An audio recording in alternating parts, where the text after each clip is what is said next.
The emergency signal came in 17 languages, all of them screaming. The Galactic Coalition's joint distress broadcast had been running for 6 hours before it finally reached Earth's deep space relay station at the edge of the Kuiper Belt. By then, the message had degraded into something raw and desperate, less a military communique, more a plea from something that had never learned how to beg. The Vrinthari Empire was winning. Not slowly, not gradually. They were winning.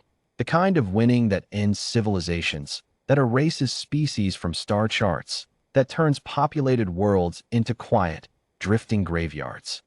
In 11 months, the Coalition had lost 43 fleet engagements. 37 colony systems had gone dark. The Sarati, who had contributed the largest war fleet in Coalition history, had lost their flagship along with 900 crew in a single afternoon. And now, with their backs against the last defensible cluster of systems, the Coalition had done the thing they had sworn they would never do. They called Earth. The response from humanity arrived 31 hours later, and it confused everyone who received it. No fleet mobilization order. No emergency conscription broadcast. No urgent manufacturing timelines for new warships.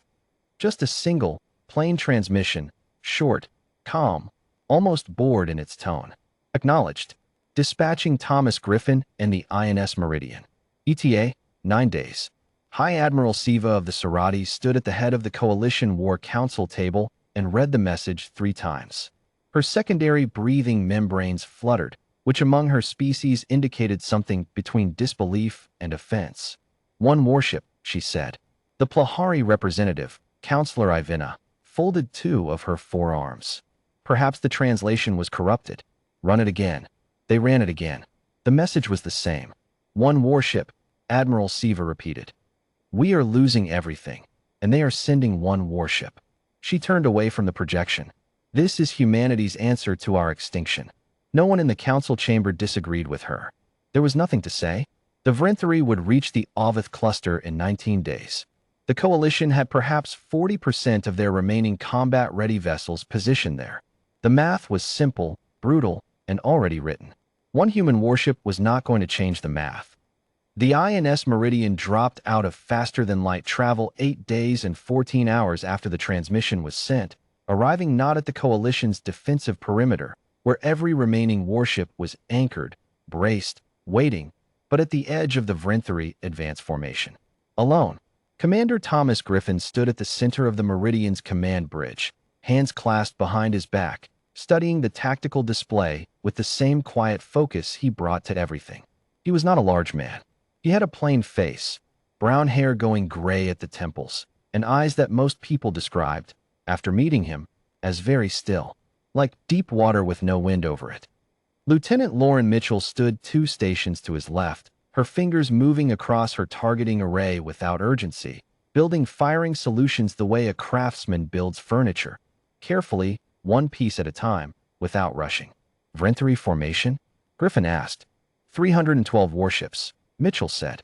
Their flagship is the center column, 3rd position. Shielding consistent with their executor-class configuration. Weapons range. 40 seconds at current approach speed. Griffin nodded slowly. Let's announce ourselves. The Vrinthari Battlemaster, a being named Chorvith the Unyielding, received the hail from the lone human vessel with something very close to amusement. He had crushed Coalition fleets. He had watched their great admirals kneel. He had seen their most powerful warships drift in pieces across the cold dark between stars. 1 ship did not concern him. He accepted the channel. The human on the screen was unremarkable, average in every visible way. He spoke without introduction, without formality, without the long ceremonial preamble that every other Coalition species had used when addressing Chorvith. You're in the wrong part of space, Thomas Griffin said. Turn your fleet around. Chorvith let the silence stretch. Then, slowly, he smiled, an expression that didn't translate well across species, but communicated the same thing regardless. You came alone. I came, Griffin said. That's what matters. 1 ship, against 300. Chorvith leaned forward. Is this a human joke? A ritual surrender? Griffin tilted his head slightly. Neither. This is a courtesy. I'm giving you the chance to leave before things get difficult for you. The channel closed.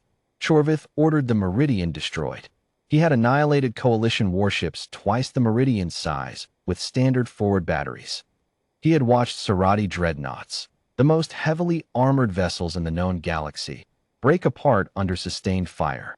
One human ship, regardless of its crew's reputation for stubbornness, was not going to alter the outcome of this war. 40 Vrinthari warships opened fire simultaneously, and the Meridian moved. Not the slow, grinding repositioning of ships built for endurance. Not the wide, predictable arcs of vessels designed around firepower.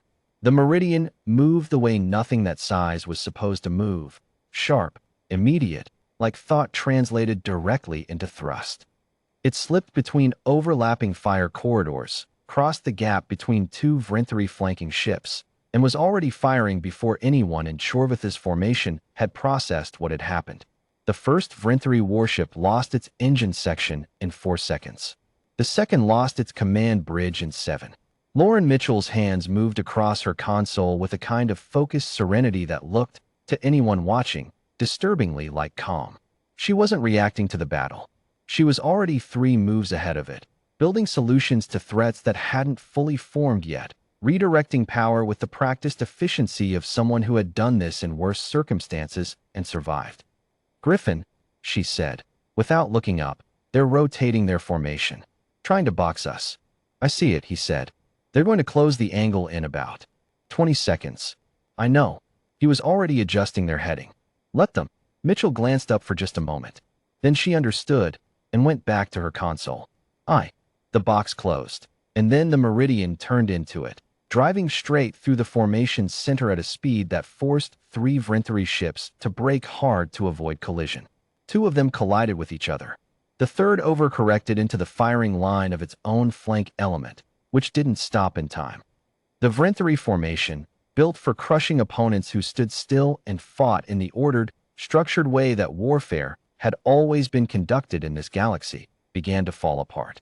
High Admiral Siva watched the engagement feed from the Coalition's defensive perimeter with her secondary membranes completely still.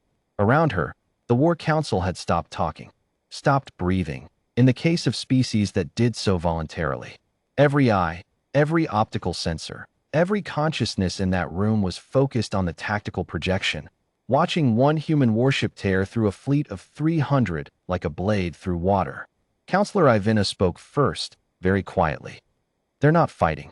Siva turned to her. "What?" "Their strategy, the human ship, they're not fighting in any pattern I recognize." Ivina studied the projection. "They're creating chaos, forcing the Vrinthari to respond to them instead of engaging their own plan. Every maneuver is designed to make the enemy react, not to destroy." She paused. "They're not trying to win a battle. They're making the Vrinthari fight themselves." Siva looked back at the display. The Vrinthari formation, 312 ships that had dismantled every fleet the Coalition had fielded, was now fragmenting, different sections responding to different threats. Their command structure stretched thin across a combat envelope they had never been designed to manage. The Meridian was untouched. 41 Vrinthari ships were not. Chorvath the Unyielding sent a second hail to the human vessel 1 hour and 9 minutes after the engagement began. Griffin accepted it. The Vrinthari battlemaster looked different now. Not broken, not pleading, but something had changed behind his eyes. Some certainty that had always been there was no longer there. "What are you?" Chorvath asked. It was a genuine question. That was the part that struck Griffin most, that after everything, the question was honest. "We're human," Griffin said simply. "We've been fighting wars since before we left our own planet. Since before we understood what stars were. We fought each other for 10,000 years before we ever met another species." He held the battlemaster's gaze. "We didn't stop being that. We just got bigger." The channel was quiet. "Turn your fleet around," Griffin said. "Don't make us send a second ship." The Vrinthari fleet withdrew from the Avith cluster at 0300 Coalition Standard Time. When the Coalition Council sent their formal message of gratitude to the INS Meridian, it took 4 of their senior diplomatic staff 3 hours to compose it, because none of them could agree on the right words for what they had witnessed. In the end, they sent something simple. "We understand now. Thank you." Thomas Griffin read it once, handed it to Lauren Mitchell, and went back to his navigation charts. Mitchell read it, set it down, and said nothing for a long moment. "Think they'll need us again?" she asked.